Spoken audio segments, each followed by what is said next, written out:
Хятадын одоогийн хамгийн сүүлийн үеийн бодлого бол эдийн засгийн ямар нэгэн боломж гарангууд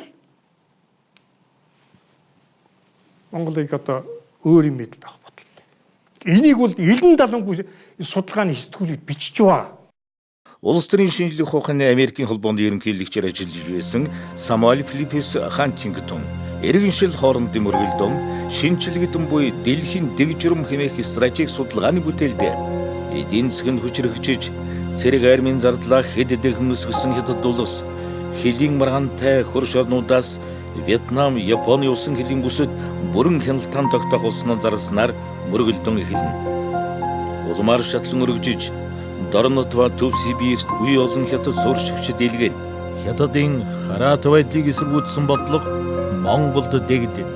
Орос хохирлыг багасгахын тулд Монголын өмнөд хэсгийг хятадын бүрэн хяналтанд хамруулах тохироо хийнэ гэж 1996 онд одоогоос 18 жилийн өмнө бичиж байжээ.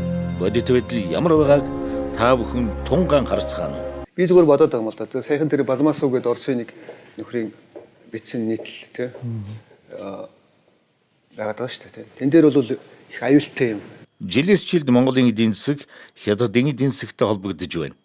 Саяхны хүртэл Монголын том үйлдвэрүүд Оросын хяналтанд байгаа гэж тооцож байсан бол жижиг болон дунд бизнесийг бараг бүхлээр нь хятадууд хянаж байна.